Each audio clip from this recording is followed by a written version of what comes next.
I start my journey in Kapit, in the south bank of the Rajan River, also known as the gateway to the heart of Borneo. I came to learn more about the culture of the once fearsome headhunter tribe, the IBAN. From Kapit, I arrange a visit to a traditional longhouse, close to another major village along the river, Cebu, about 3 hours away by express boat.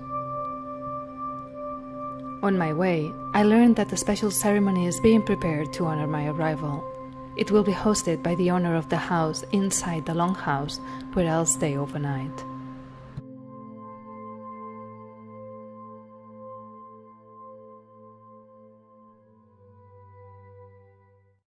I meet Alex, Ben and Mulan in Cebu, and after 1 hour driving, we arrived at the IBAN residential area known as Rumah Nelson Surau.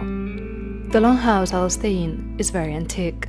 Though equipped with electricity and other facilities, it still preserves its original wooden architecture. When we arrive, the ceremony, known as mirroring, is almost ready.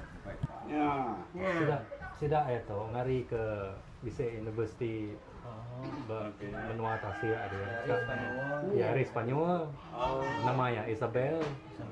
Isabel. Ya ke belajar belajar pengawal bakal kita itu dah ngambil di tulis sudah abang. Alex introduces me as a researcher linked to MyMobile University.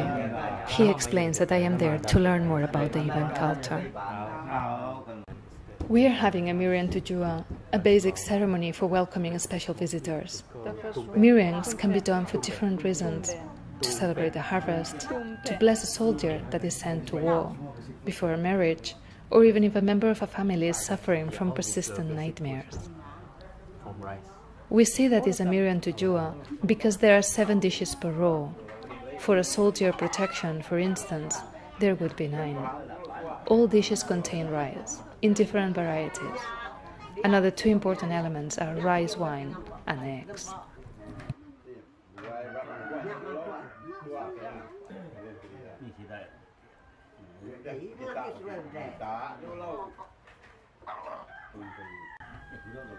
They start the ceremony preparing the rice wine, one for the gods and one to be drunk by the people gathered. Apart from the first glass of wine, other presents are offered to the gods and spirits, such as tobacco and pinang leaves. A chicken has also been brought, and for the ritual, it will be used alive.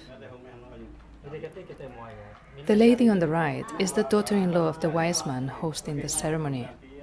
Her husband is one of the very few young shamans among the IBAN.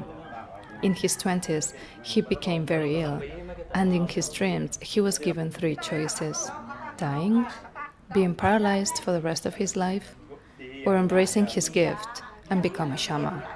He chose the 3rd option.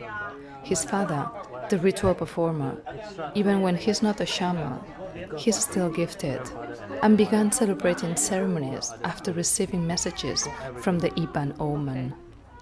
So the 7 gods plus 2 when you go to war.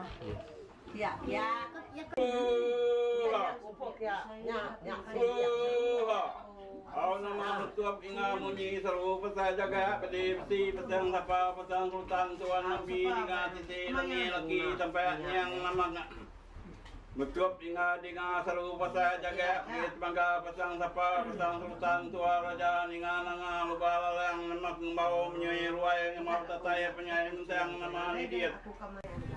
Oha is the sacred word for the IBAN, and with that invocation the ritual begins. The master of ceremony is making a rhyme explain that I came from overseas with a purpose to learn about them.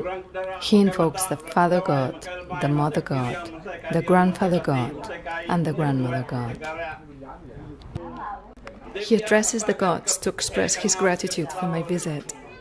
The word Rivai, meaning foreigner in IBAN, is emphasized.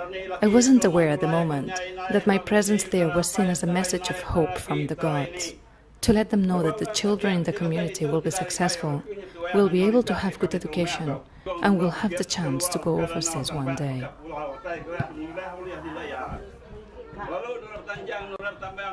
In his final prayer, the wise man emphasizes that the children will have good education and will become successful.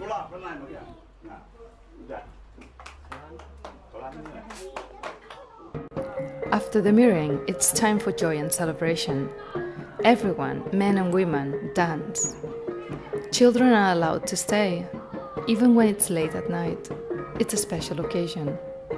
Those who can play instruments too.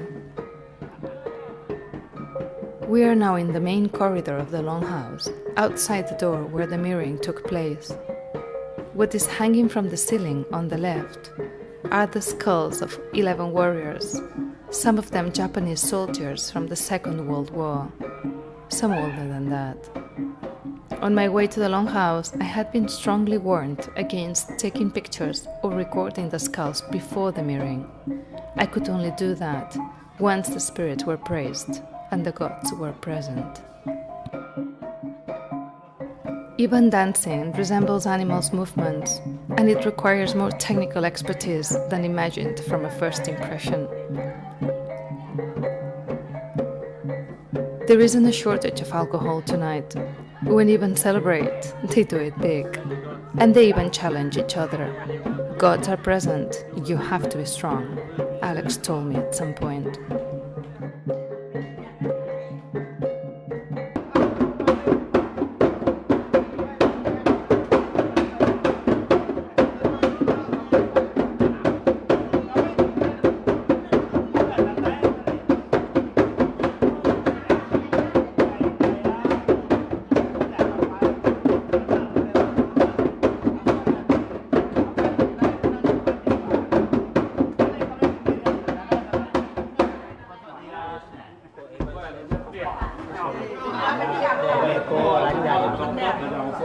The news about the mirroring has spread throughout the neighborhood, and youngsters from here and there join us in our party, as children, one by one, go to sleep. It calls my attention the tattoos that some of them have on their bodies. Tattoos were very important for the IBANs in the old times, when they were mainly warriors and headhunters. They believed to be invisible to the gods, unless they had tattoos on their bodies.